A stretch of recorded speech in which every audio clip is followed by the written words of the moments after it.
Adbusters propose a return to the earlier corporate incarnation, entities with a limited function which expire at the completion of that function.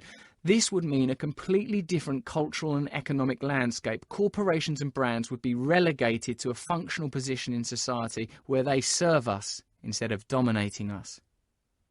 Adbusters, as a means to reach this improved version of the corporation, suggests as a symbol, and to show we're serious, the killing of a corporation. Make them subject to the forces that control humanity.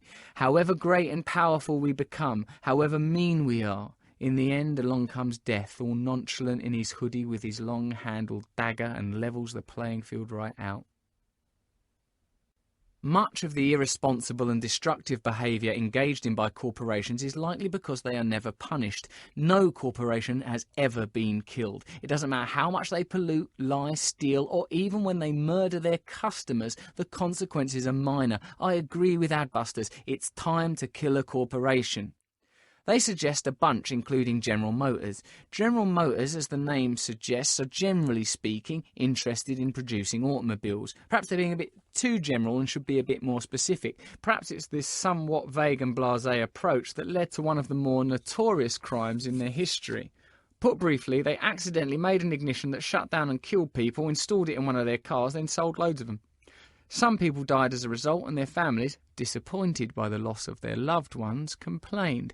GM, of course, apologised. They're not monsters, but then had a conundrum on their hands. Should they recall all the vehicles that had the faulty murderous ignition, which would be pricey if you value economic cost more highly than the cost of the loss of life to a family? GM do. They have to. They're designed to. They are legally obligated to make as much money as possible. That means in a situation where human life is weighed up against a fiduciary deficit, there will be blood. In a way, the allegorical device of a man-made machine that goes wrong and kills people is too on the nose to be helpful. 12 more people died. GM effectively did nothing. Now let me remind you, this is your planet. You can change it if you want to. You can change it by doing loads of drugs or having it off with loads of women or going on a murderous rampage with a licensed weapon. Doesn't it make more sense, though, to change it by binding together with your fellow man and working to create a society that's fair and just? Of course it does. Let's kill General Motors. Let's take it back from its shareholders, scribble out the name and the logo, and use its resources for something more valuable. In Michael Moore's excellent first film, Roger and Me, Moore explains how GM used to employ loads of people from where he's from, in Flint, Michigan. His dad and loads of his uncles worked there, and it was all cool. People were doing fine. Then, when GM discovered it would be more profitable to move their production to Mexico and fuck off the town and all the loyal workers that toiled away their lives at the plant, they barely paused to say, ay caramba, if you can tolerate a little racism.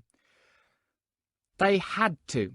They are an entity designed to make profit at all costs. They're a bit like the Terminator in the film. The Terminator. Terminator, as his name suggests, is a robot designed to terminate people. It's no good getting all cross if you leave him to look after your rabbit when you go on holiday and you come home and discover he's terminated it. That's his job. You should have asked a neighbour. So we should say to GM, right, this company of yours, you've had a good innings, but frankly, we're upset about the pollution, the disloyalty, and not to put too fine a point on it, the killings. So we're shutting you down. You don't have a GM anymore. There's no GM anymore. Stop crying. You should have thought of that when you didn't recall those 40 units because you calculated it would be cheaper to compensate the victims and tarnish the brand. We have a couple of options for what to do with the assets that GM have, their factories, plants, or any resources they own. We could sell them off and use the money to compensate victims and former workers, or we could collectivise it and run it as a worker-owned cooperative. The people that run the factories, design the cars, work in the canteens, do the admin, all that, I'm not an expert, who knows what they get up to, will own and run their company. Each region will be autonomous and fully self-supporting, except in matters that affect other areas of the organisation or the planet or humanity as a whole. They can democratically elect a board from the workforce who will serve for a limited time period and are kicked off if they fuck about. They can call their new company whatever they vote for. I'd suggest we don't kill our customers' motors and get on and responsibly make automobiles for American people. I won't worry too much about exporting them, as other countries have their own fucking cars that they can reclaim. Like in Germany, for example, the people could take back Volkswagen in much the same way and call it, we don't make cars for Hitler motors or whatever. These companies might consider observing a new charter which they can collectively devise to make cars responsibly. Might I suggest, for example, not deliberately making cars that break down in a few years so they can sell more of them. Built-in obsolescence, the deliberate and ubiquitous practice of manufacturing shoddy and expiring products, can be outlawed. It doesn't serve us, it only serves them. Other corporations that Adbusters suggest bumping off include Philip Morris, the fag company.